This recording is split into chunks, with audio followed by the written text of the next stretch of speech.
बिस्मिल्लाहिर्रहमानिर्रहीम। प्यारे भाई और बहनों, अस्सलाम वालेकुम वरहमतुल्लाहि वबरकातुहू। उम्मीद है कि आप सब खैरियत से होंगे। मैं हूं आपका मेज़बान हकीम शहबाज हुसैन अवान। आज की इस मुख्तसर सी वीडियो में मैं आपकी खिदमत में नॉर्मल डिलीवरी के लिए एक बहुत ही आसान सा नुस्खा जो है वो बयान करने जा रहा हूँ। ये नुस्खा उन खवातीन के लिए है जिनको कोई अंदरूनी खलकी ऐसा नक्स ना हो कि जिससे नॉर्मल डिलीवरी ना हो सके, यानी वो मेडिकली फिट हों लेकिन उनकी डिलीवरी नॉर्मल ना हो रही हो, तो वो इस नुस्खा को इस्तेमाल करें। दर्दें वगैरह शुरू हो चुकी हों तो फौरी तौर पे ये नुस्खा इस्तेमाल करवाएं।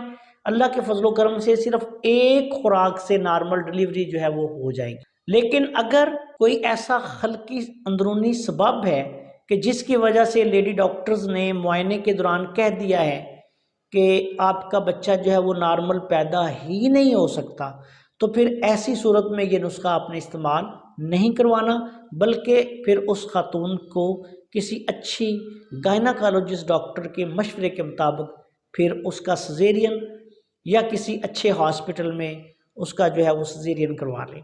ऐसी खवातीन जिनको कोई मसला ना हो लेकिन बच्चे की पैदाइश ना हो रही हो, तो उनके लिए यह नुस्खा बहुत आला पाए का और कारगर है। इस नुस्खा में आपने ज़ाफ़रान लेना है, ज़रूरत के मुताबिक आप ले लें। अगर तबीब हैं तो 1 तोला ले लें, और 1 तोला ही आपने असली जुंद बिदस्तर लेना है। ज़ाफ़रान भी असली हो, जुंद बिदस्तर भी असली हो, दोनों को बारीक पीसें। 4 रत्ती या 500 मिलीग्राम का 1 कैप्सूल ये आपने हामला जो है उसको नीम गर्म दूध के साथ उस वक्त देना है जब उसको पैदाइश की दर्दें शुरू हो चुकी हों।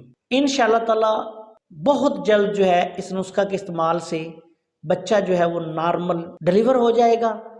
और इसके साथ साथ ये बात याद रखें, अच्छा ये नुस्खा बहुत कारगर है और नॉर्मल डिलीवरी के लिए आप उस वक्त इस्तेमाल करना है आपने जिस वक्त दर्दें शुरू हो जाएं, इसको इस्तेमाल करें। इंशाअल्लाह ताला बहुत जल्द नॉर्मल डिलीवरी हो जाएगी। लेकिन दूसरी सूरत में जब किसी हल्की सबब की वजह से या अंदरूनी तौर पे कुछ मसाइल होते हैं, उनकी वजह से डॉक्टर्स ये कह दें कि आपका बच्चा जो है वो नॉर्मल डिलीवर नहीं हो सकता, तो फिर ऐसी सूरत में आपने कतई रिस्क नहीं लेना, बल्कि अपने डॉक्टर के मशवरे के मुताबिक फिर आपने ऑपरेशन करवाना है। अस्सलाम वालेकुम वरहमतुल्लाहि वबरकातुहू।